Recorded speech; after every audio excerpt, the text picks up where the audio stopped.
کاش ہمارے پاس اتنی دولت ہوتی، ہم بھی اللہ کے راستے میں خرچ کر رہے ہوتے۔ میرے نوجوان ساتھیوں، آج ہم سب اپنے سینے پر ہاتھ رکھ کے سوچیں، اللہ نے آپ کو اگر دماغ دیا ہے، اس دماغ کا استعمال آپ نے دین کے لیے کتنا کیا ہے؟ اللہ نے آپ کو دولت دی، اس دولت کا استعمال آپ نے دین کے لیے کتنا کیا؟ اللہ نے آپ کو سماج میں رسوخ اور مرتبہ دیا ہے، مقام دیا ہے، آپ نے اپنے اسٹیٹس اور رسوخ کا استعمال دین کے لیے کتنا کیا ہے؟ جائیے ہم سب اکیلے میں بیٹھ کر کے سوچیں، آج اس چیز کی بھاونا اور اس چیز کا جذبہ ہمارے اندر کیوں نہیں پیدا؟ اور آگے بڑھیے، 2-4 پوائنٹ اور بیان کر کے بات ختم کرتا ہوں، 12:15 بج رہے ہیں۔ ہم بات کر رہے تھے کہ نوجوان ہمارا دین سے دور کیوں ہے؟ ہمارا نوجوان دین سے اس لیے بھی دور ہے کیونکہ وہ اپنی طاقت کا غلط استعمال کر رہا ہے۔ ذرا ذرا سی بات پہ آستینیں چڑھ جاتی ہیں، مار پیٹ ہو جاتی ہے، خون خرابہ ہو جاتا ہے اور مرڈر ہو جاتے ہیں۔ میرے بھائیوں، یہ اگر آپ کو اللہ نے طاقت دی ہے، اس طاقت کا غلط استعمال مت کرو۔ یقیناً طاقتور بنو، مال سے بھی طاقتور بنو، جسم سے بھی طاقتور بنو۔ اس لیے میں کبھی کبھی اپنی تقریروں میں کہتا ہوں اپنے نوجوانوں سے کہ یہ گٹکھا وغیرہ چھوڑ دو بھائی، یہ گٹکھا کھا کر کے اپنے جسم کو برباد کرنا بند کر دو۔ اللہ کے نبی فرماتے ہیں المؤمن القوی خیر واحب الی اللہ من المؤمن الضعیف۔ اللہ تعالیٰ کو طاقتور مومن کمزور مومن سے بہتر ہے۔ ہو سکے تو اپنے جسم کو بھی مضبوط بناؤ، اور جسم کے ساتھ ساتھ اپنے اخلاق کو مضبوط بناؤ، اپنے کیریکٹر کو مضبوط بناؤ، اپنے دین کے اعتبار سے مضبوط بنو۔ اللہ کو مضبوط اور اللہ کو طاقتور لوگ زیادہ پسند ہیں، لیکن طاقت کا کبھی غلط استعمال مت کرو۔ اپنے جسم کے ذریعے اپنے غصے پر میرے بھائیوں کنٹرول رکھو۔ اللہ کے نبی نے فرمایا سب سے بڑا پہلوان وہ ہے جو غصے کے ٹائم اپنے آپ کو کنٹرول رکھے۔ ذرا ذرا سی بات پہ لوگوں سے لڑ جانا، بھڑ جانا، گالی گلوچ کرنا، چھوٹی چھوٹی باتوں پر جھگڑے کر لینا، میرے مسلمان بھائیوں، میرے نوجوان ساتھیوں، یہ آپ کو زیب نہیں دیتا ہے۔ اسی طریقے سے ہمارا نوجوان دین سے دور ہے۔ آج کتنے گھروں میں والدین کے ساتھ اولاد کا جو سلوک ہے بڑا تکلیف دہ ہے میرے بھائی۔ اولاد اس دنیا کی بلیک اینڈ وائٹ زندگی کو رنگ ملتا ہے اولاد سے۔ جس گھر میں اولاد نہ ہو وہ گھر ادھورا ہوتا ہے، جس گھر میں بچوں کی کلکاریاں نہ گونجے وہ گھر ادھورا مانا جاتا ہے۔ بڑی محبتوں سے والدین اپنے بچوں کو پالتے ہیں، بڑا آرام قربان کرتے ہیں، بڑی راتوں کی نیند قربان کرتے ہیں، اور کل جب وہ بیٹا بیٹی جوان ہو جائے، ماں سے بدتمیزی کرے، باپ سے بدتمیزی کرے، باپ اور ماں کی ضرورتوں پر دھیان نہ دے، باپ اور ماں کے ساتھ غلط سلوک کرے، تو یاد رکھو میرے بھائی، اللہ کے نبی فرماتے ہیں اثنان یعجلہم اللہ فی الدنیا، 2 گناہوں کی سزا اللہ تعالیٰ دنیا ہی میں دے دیتا ہے۔ 2 گناہوں کی سزا اللہ تعالیٰ دنیا ہی میں دے دیتا ہے، البغی و عقوق الوالدین، ایک ظلم کی سزا اور ایک والدین کو ستانے کی سزا۔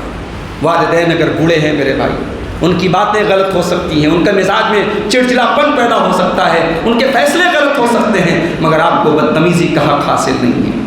اپنی بیوی سے محبت کرو، لیکن بیوی سے محبت کے معاملے میں اتنے آگے نہ بڑھ جاؤ کہ والدین کو دھتکار دو، والدین کو چھوڑ کے چلے جاؤ۔ ماں نے آپ کو پیدا کیا ہے، باپ نے انگلی پکڑ کے چلنا سکھایا ہے، اپنے ماں باپ کی قدر کرو۔ آج کتنے گھروں میں ماں باپ کے ساتھ بڑا ظلم ہوتا ہے میرے بھائیوں۔ آج ہمارے نوجوانوں کے دین سے دوری کا ایک بہت بڑا سبب یہ ہے۔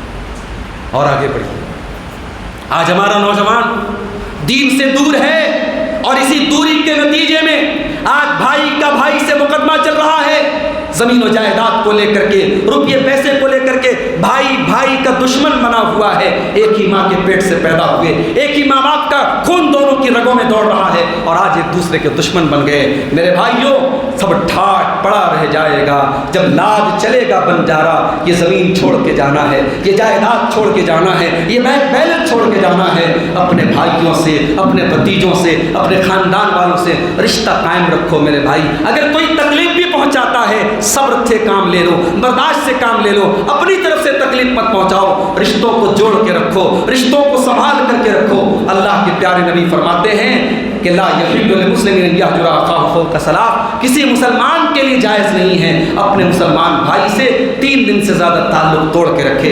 کتنے بھائی ہیں اپنے بھائی سے ناراض ہو کے بیٹھے ہیں، کتنے باپ ہیں اپنے بچوں سے بات بات چیت نہیں کرتے ہیں، حاجی ہیں، نمازی ہیں، راتوں میں تہجد پڑھتے ہیں، میرے بھائی یہ عبادت کس کام کی، یہ عمرے کس کام کے، یہ حج کس کام کے؟ جاؤ اپنے بچھڑے ہوئے بھائی سے جا کر کے گلے مل لو، اپنے شکوے شکایتیں دور کر لو۔ اس 4 دن کی زندگی کی وجہ سے اپنے رشتوں کو خراب مت کرو میرے بھائی۔ اس دنیا سے جاؤ تو دل میں کوئی کینہ اور کپٹ لے کے مت جاؤ۔ آج گھروں میں یہ حالات بھی ہم دیکھتے ہیں۔ اور آخری چیز جو بیان کر کے میں بات ختم کروں گا، ہمارا نوجوان آج جو دین سے دور ہے، اس کی بہت بڑی وجہ آج ہمارے نوجوانوں کا علماء سے دور ہو جانا ہے۔ ہمارا نوجوان آج علماء سے دور ہو چکا ہے۔ مسجد کے امام صاحب نماز پڑھاتے ہیں، سلام پھیرتے ہیں، نوجوان اپنے گھر، امام صاحب اپنے کمرے کی طرف۔ نہیں میرے بھائی، آپ کا اپنی مسجد کے امام کے ساتھ ایک کنیکشن ہونا چاہیے، آپ کا اپنے علماء کے ساتھ ایک اٹیچمنٹ ہونا چاہیے۔ آپ کے علماء ہی آپ کے ہیرو ہیں۔ آپ کے ہیرو یہ فلموں میں کام کرنے والے، ناچنے والے نہیں ہیں۔ یہ فلمی ہیروئن آپ کے ہیرو نہیں ہیں، یہ کرکٹر آپ کے ہیرو نہیں ہیں۔ آپ کو جنت کا راستہ بتانے والے، آپ کو نبی کا علم بتانے والے، آپ کو نبی کے دین کا راستہ بتانے والے علماء حق آپ کے ہیرو ہیں، وہ آپ کے رہبر ہیں۔ اپنے علماء سے اپنا رشتہ